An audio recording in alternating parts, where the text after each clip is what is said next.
What is prana? And what are the different sources of prana? How can we obtain prana? What are the methods of obtaining prana? And we also saw what is the difference between fasting and pranic living. And pranic nutrition is entirely different. It has nothing to do with just maintaining good health.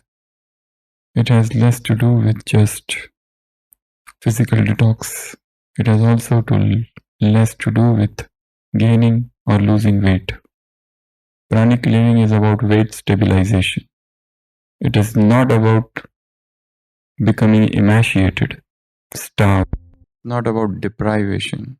Fasting is about deprivation. You deprive and you become emaciated. And you cannot continue it for a long time. Your body will suffer. It is hurtful in one way. Well, pranic living is not about that. It is switching on to other source of nutrition, where your cells listen to a new language, a new understanding, a new faith, a new belief system, and your body listens to that new thinking.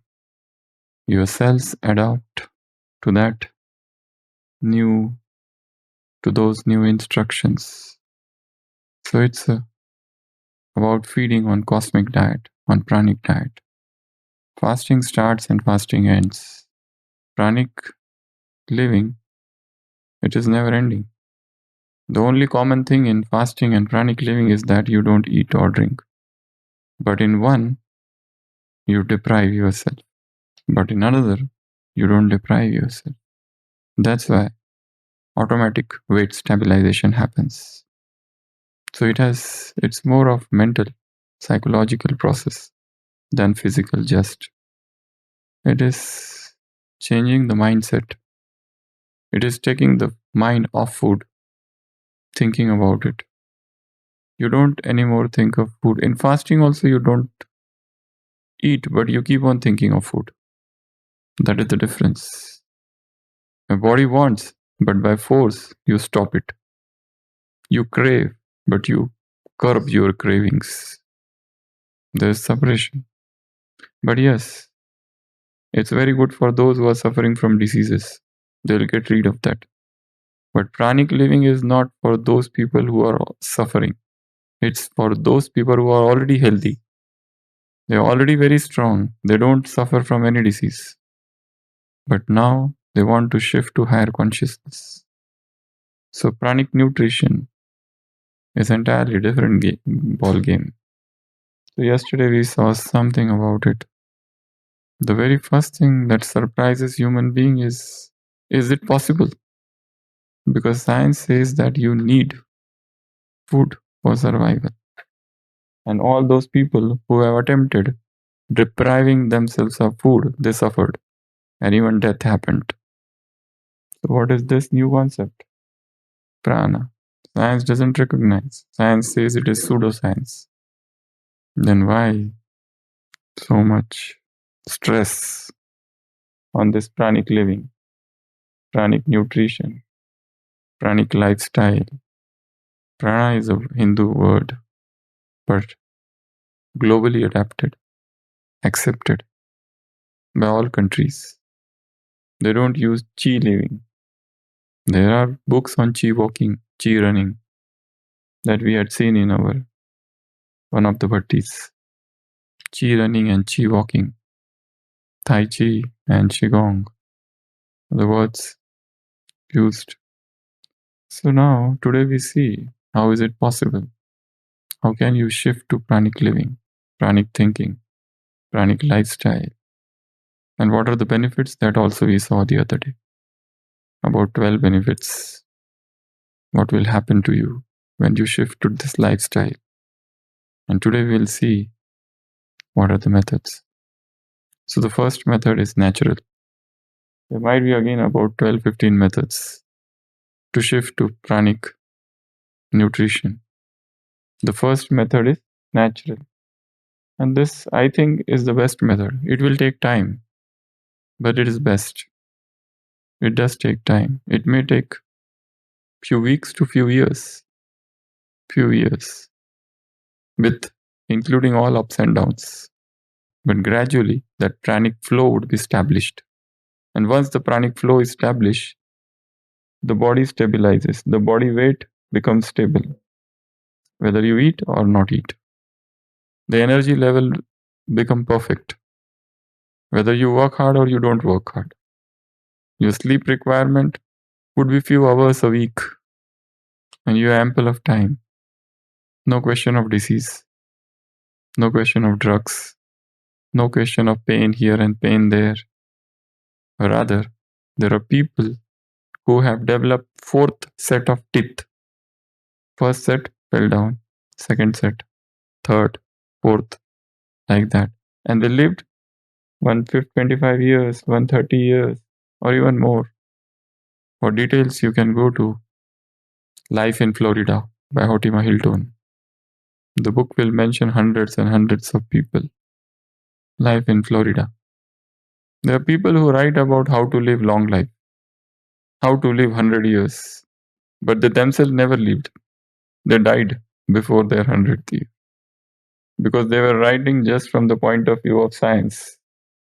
They were talking about proteins, vitamins, calories, how to gain, how to this. They never came out of these. While pranic living, it doesn't talk of proteins, vitamins. Prana versus protein. You go to the gym and the gym trainer tells you that 8 times meal, pre-workout meal, post-workout meals. And they tell you should have protein powders, all the dairy, non-veg, eggs. But now there are different books also coming up, vegan bodybuilding. But this is a 3-4 steps ahead. Prana bodybuilding. Is it possible that person is not eating and drinking and yet he is a bodybuilder? Do we require food for bodybuilding? That's another question. Or air is enough? Muscles are built by exercise or just by eating. So the first method of switching over to pranic living is natural. Natural methods means gradually you are making the shift. Gradually you are making the shift. The first thing to get rid of is oven. Microwave, oven. Anything that enters the oven is death. Gradually, you shift towards natural. Second, you are all processed things. Such a strange thing that the only processing in the nature is cutting and packing and washing. That's it. Man is the only organism in the whole planet, on the whole planet, who cooks and spoils his body. Gradually, you get rid of everything. Then you move towards dairy. You understand that all dairy is violence. You understand that all the dairy, it creates mucus. There is no enzyme in the human body which can digest milk. That's a statement by Dr. Hegde. Is a very renowned name in the medical field. Padma Shri or Padma Bhushan something. He has received huge number of lectures on the internet. You can go through. So there is no enzyme in the human system which can digest milk.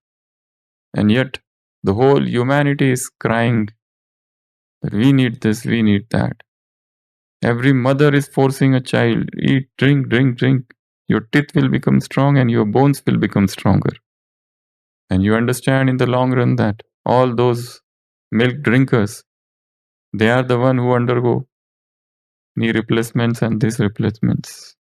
There hardly any person who undergoes, if you ask what is your diet, they will say 3 times milk or 2 times milk or 1 time milk, compulsory, and water separately. And yet, the bones have become ossified, osteoporosis. But that's a teaching which has been going on for a long time, and traditions have taught us eat, drink, eat, drink, eat, drink, keep on drinking, keep on eating, and keep on falling sick. So the pranic journey, you eliminate dairy. You move ahead and you understand that grains and cereals, they're very heavy for digestion. Gradually, you get rid of them. Very slowly, very gradually. You come to all that is natural. You come to all that is natural. All the fruits, all the vegetables. If you want to take grains, yes, then sprout them. They become less toxic. So sprouts. Then you have dry fruits. Soak them. Don't eat directly. Dates you can have directly. Raisins you can have, but better to soak them. So you are left with fruit, vegetables, sprouts, dates, juices, salads. These are the only things you are left with. But this is not pranic living. This is you are gradually making the shift. Now you have be on this for a long time, maybe 6 months or 1 year or few years before you think of going further ahead. And the last step, or a very definitive steps towards moving to pranic living, is converting everything into liquids. In the final stages, these are the final stages where you are understanding, after understanding what is prana, after understanding all the concepts with your own experiences. You have years of experiences of fasting and intermittent fasting, and you have years of experiences of diet, and you have tried everything in this world, on this world, whatever is existing. Now, after years of experiencing and staying on natural, maybe at least minimum of 6 months on the sprouts and everything, and then you gradually understand that these are so heavy, and you start eliminating few things now. The first thing to eliminate is sprout. And you understand sprouts are living things, and you don't want to kill life. The mind becomes subtler and subtler. Dates, dry fruits. You don't want to have anything which is dry. And then you are left with fruits and vegetables. You move further ahead, and you understand that vegetable is also flesh, and you become fruitarian. So fruitarian journey goes on for some time. But then you understand even fruits, you have to chew, and you move towards liquids, juices, smoothies that we have done from last 8 days, or in the Hindi bhatti, or 100 days, SFV. But sometimes if you are tempted to eat solid, you can go. It is not about separation. It's not about hurting. That's also a path. If you want to remain on this path, eat unhealthy food in between, so that you suffer and you understand. You fall. It's not falling down. It's understanding that this is the only right thing to do. Because anything you put into the system, after going on this path for a long time, suddenly your body reacts. You suffer from loose motions and you suffer from vomiting. And then the thought becomes stronger and strengthened and solidified. Consolidation happens. You become sleepy. Till now, you were not sleeping at all. You don't feel sleepy. You are enthusiastic. The moment you let the food enter the system, you become drowsy and sedated. You understand this is the greatest obstacle. Rather, the only effort in spiritual life is to understand how to become food-free, how to enter into pranic living. So the first method is, of course, they are not, but better than you're processed and grilled. There is nothing on this earth. Everything is poison. That's why the journey is of pranic living. Breatharian grade 4. But you have to make gradual shift. Because body is addicted to poison. If you make sudden stoppage of the poison, the body will suffer. Body wants, body craves poison. Everything is poison. The very earth is tamopradhan. The 5 elements are tamopradhan. But what you will do? If you stop, then you will die. The immediate result would be death. The shift has to be extremely gradual over a period of time. So, this is the first method. Out of the 10-15 methods, this is one method where you go gradual, and gradual. And at the same time, it's not about starving, it's about adapting to new lifestyle. You are waking up to new understanding. It's about sustaining on prana. At the same time, you are doing all other things which I was told yesterday. You are doing something with the soil, barefoot. You are doing something with the sun. You are doing something with the air. You are doing something with the water. And you're constantly understanding the process. We are living in a civilization where living a life itself is impossible with this civilization. The civilization itself has made life impossible. But what to do? We have to stay in this world. Everything is polluted: earth, water, air. The best thing, otherwise, go from out and go in some jungle and sit there. Then you can be 100% pranic. That is the only one method. But that's not possible. So you have to make gradual shift, adjusting to thinking, your lifestyle. You have to work. There are people who work from 8 o'clock till 10 o'clock at night with no break. Office work in the closed spaces, in the contaminated air and continuous AC. This AC is utter death. All that is artificial. So gradually in this method, your body adapts to new lifestyle. So you stay with fruitarian for 6 months. And then gradually you make jump to liquidarian. So anything you eat, you chew it properly. Even if you are eating solid, you chew. Keep on chewing. And after chewing for some time, you don't feel the taste is not good, you spit it out. So that is not your food. That's the method. 1 minute chewing. And then if you feel you can swallow it, take it. But if you feel it has become, taste has changed, throw it. So that's not your food. So liquidarian is a higher path. It is not about losing weight. It is not about detox. It is not about gaining weight. It is not about getting rid of some disease. It is not about attaining some diet retreat. It is not. It has nothing to do with that. This is the journey of higher consciousness. If you are just planning to do it for health purposes, better to go and contact some doctors who are expert in. Don't come here. This is not a diet retreat. This is a higher consciousness. And when you are on liquids for a long time, you understand that your requirements are becoming lesser and lesser and lesser. At the same time, you are doing all other things. So that is the first method. The second method is sudden. There are people who have suddenly done this. They read some book and suddenly they stop. But it's a dangerous method. But yes, people have done this. Overnight, they read a book on pranic nutrition. There are hundreds of books available. Jasmine herself has written 18 books on pranic nutrition. Jasmine is the lady who restarted the movement in 1990s. Much earlier was Wiley Brooks, when he lifted the weight 10 times more than his body weight. His interview was incredible. The interview in 1983 television interview. And he shocked the world. The person who doesn't eat nor drink, he is lifting a weight. Much earlier, the first mention is in Hotima Hilton, Man's Higher Consciousness. And all those who wants to understand what is pranic living and pranic understanding, they must go through this book, Higher Consciousness, Man's Higher Consciousness by Hotima Hilton. So gradually, this method is difficult, but yes, some people have done it, like spiritual seekers. The person who was there, Prahlad Jani, who died recently, just near at the foothill of Abu Road, there is Ambaji. And there is one place where this person was there, Prahlad Jani. He was known as Mataji.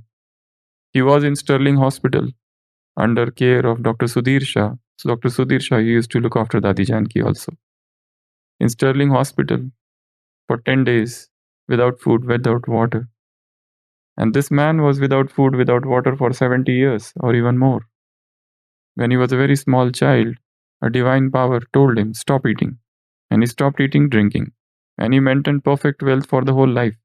But people started worshipping him, hero worship. So this was a sudden, but not everyone can do this. Some divine power. Same also with Giribala. Same also with Theresa Newman. So there are people who have done it suddenly, but it is not recommended. The third method is spiritual. spiritual method.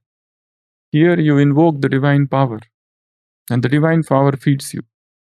You just totally surrender. Like devotees have done this with the divine power. The fourth method.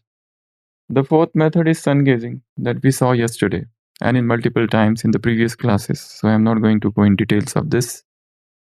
If you want to understand what is it, how is it, you can go through all the detailed protocols. HRM sun gazing. HRM sun gazing. Hira Ratan Manik. And the greatest example in this yagya of sun gazing is there. Which Dadi? Sati Dadi. 1.5 months, or 6 months, she was just sitting in front of the sun and she stopped eating. Ultimately called by Baba. Baba told, now stop this. So that is the only example in this entire history of the yagya. Suryamukhi Yogi. So she was called Surya Mohini. Her avyakta name was Surya Mohini. So that's also the example of sun gazing. So that's also one of the methods. The next, alchemical drugs. There are certain drugs who reduce your appetite suppressants. But this method again is not recommended because this is all physical and purely chemical. Gold and so many other metals are there. You introduced in the body. There was one person in 1980s who introduced a method. But then again, it is not recommended. It is not natural method. The natural method should happen slowly. Then next method is 10 days method by Ray Mayor. 10 days retreat. You can go and attend his retreat. He is a person from Israel. Then there is 11 days method by Aki. Then 21 days method by Jasmaheen. 21 days. First 7 days, 7 days and 7 days. They divide. You have to stay there. You need a caretaker. Then only the body shifts to that different level. The DNA changes. The thinking changes happen. So there are different methods. 8 days. Then Victor Triviago. He has got one method. So different methods are there by different people across the world. And different methods are coming up every nowadays. So these are the different methods. Few methods we will see tomorrow. So it's a gradual shift. It's an understanding that I survive not by physical food, but by divine light of God. The light is my nutrition. The prana is the nutrition.